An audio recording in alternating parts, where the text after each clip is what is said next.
నమస్తే, నేను మీ తేజ. ఈరోజు డాక్టర్ డే సందర్భంగా నెల్లూరు నగరం ఉన్నటువంటి ప్రభుత్వ వైద్య కళాశాలలో ఉన్నాం. ఈరోజు డాక్టర్ డే సందర్భంగా కూడా మరికొన్ని విషయాలు తెలుసుకునే ప్రయత్నం చేద్దాం. మనతోటి ప్రముఖ అసిస్టెంట్ ప్రొఫెసర్ అయినటువంటి దుర్గా ప్రసాద్ సార్ మనతో ఉన్నారు. సార్తో మాట్లాడదాం. సార్ నమస్తే.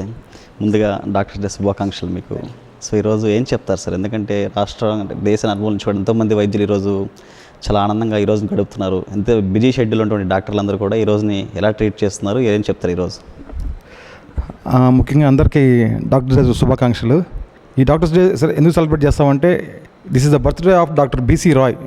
So who is the physician and former chief minister of West Bengal. Sir ఎందుకు ఈరోజు చేస్తామంటే సారు వైద్య సేవలో ఎనలేని కృషి చేశారు. ఆయన అప్పుడు స్వతంత్రం రోజుల్లో కూడా మనకు ఫ్రీడమ్ కావాలంటే ఎవరైతే ఆరోగ్యపరంగా ఉంటారో, ఎవరి మైండ్ అయితే స్ట్రాంగ్గా ఉంటుందో అప్పుడే మనకు స్వరాజ్యం సిద్ధిస్తుంది అనేవాళ్ళు.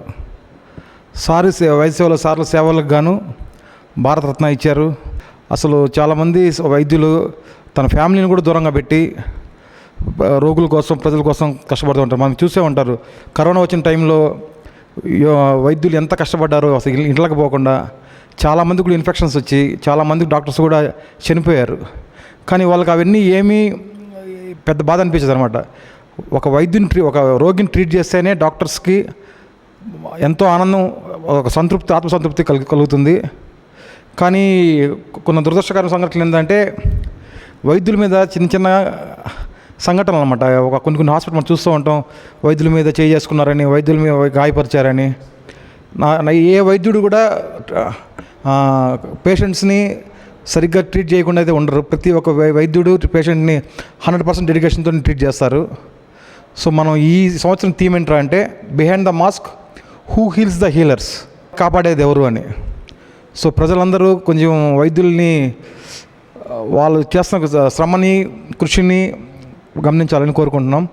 ఈ డాక్టర్స్ డే సందర్భంగా చాలా హాస్పిటల్స్లో, చాలా మెడికల్ కాలేజెస్లో అన్నింటిలో ఒక సెలబ్రేషన్స్ లాగా ఇది మాకు పండగ వాతావరణం.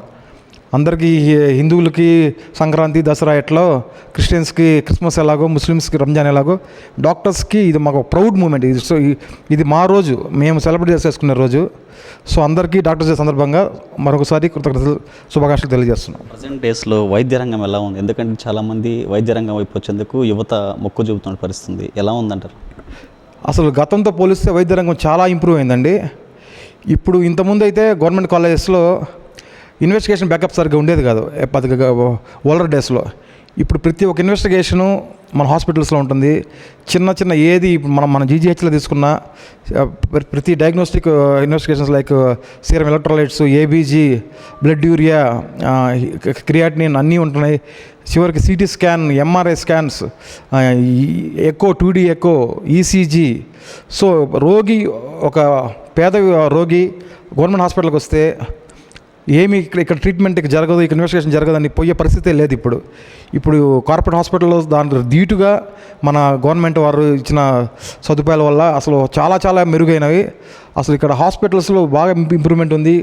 క్యాన్సర్ డయాగ్నోస్టిక్స్ కూడా, ఇంతకుముందు క్యాన్సర్ అంటే మనం చెన్నై ఐడిఆర్కి పోయేవాళ్ళం, హైదరాబాద్కి పోయేవాళ్ళం. కానీ ఇప్పుడు అక్కడ అవసరం లేదు.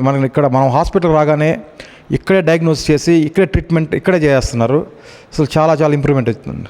ప్రజెంట్ డేస్లో మెడికల్ కాలేజీలో యువతపై ప్రత్యేకించి మెడికల్ స్టూడెంట్స్పై ర్యాగింగ్ భూతం కావచ్చు, ప్రొఫెసర్ నుంచి లైంగిక వేధింపులు అనేది ఇటువంటిది తల్లిదండ్రులకు ఉన్నటువంటి అపోహ, భయం. అలాంటి వారికి ఏం చెప్తారు? అది అపోహ.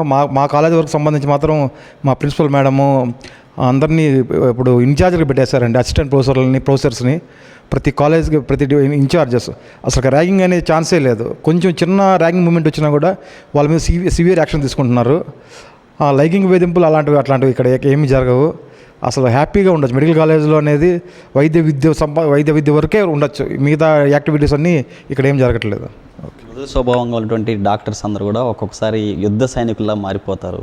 అంటే ఆపరేషన్ సమయం కావచ్చు, సివియర్ ఉన్నటువంటి పేషెంట్ల సమయంలో డాక్టర్ల పనితీరు, ఆ సమయంలో వృత్తికి ఎక్కువ ప్రియారిటీ ఇస్తూ ఫ్యామిలీని కూడా విడిచిపెట్టి చేసే సమయాలు మీరు చూస్తుంటారు. ఆ సమయంలో ఎలా ఉంటుంది సార్ ఒక ప్రాణం కాపాడిన తర్వాత? అది ఇంకా బేసిక్ డ్యూటీ ఆఫ్ డాక్టర్ అండి. మనం ఎంత అనుకున్నా కానీ అసలు నిద్ర కూడా పట్టదు. మనం ఇంటికి వెళ్ళినా కూడా పేషెంట్ అక్కడ వదిలేసి ఇంటికి వెళ్ళినా మనం నిద్ర కూడా పోలేం. మనకి 24 అవర్స్ మన మైండ్లో అనిపిస్తూనే ఉంటుంది పేషెంట్కి ఏమైంది. ఇప్పుడు డాక్టర్స్ అందరూ కూడా మనం కరోనాలో మీరు చూసి ఉంటారు, ఒక్కొక్క డాక్టర్ 3-4 డేస్ ఇక్కడే ఉండిపోయేవాళ్ళు. అసలు ఇంటికి పోయినా కూడా మన పీపీ కిట్ వేసుకొని, ఇంటికి వెళ్ళినా కూడా మన కిడ్స్కి మన ఫ్యామిలీ మెంబర్స్ దూరంగా ఒక రూమ్లో ఉండి రోజుకి 4 స్నానాలు చేసి మొత్తం ఆ పీపీ కిట్ వేసుకుంటే అసలు గాలి అనేదే ఉండదు ఒంట్లో, మొత్తం బాడీ మొత్తం కవర్ చేసుకొని ఉంటాం. కానీ పేషెంట్ నయం అవడం మాకు ఇంపార్టెంట్ కాబట్టి అందరూ ఆ సేవలోనే ఉంటారండి. ఇది ఈరోజు కూడా డాక్టర్స్ డేని పురస్కరించి కూడా స్పెషల్ రిపోర్ట్. వీడియో జర్నలిస్ట్ రూప్తో కలిసి తేజ, 4th ఎస్టేట్, నెల్లూరు నుంచి.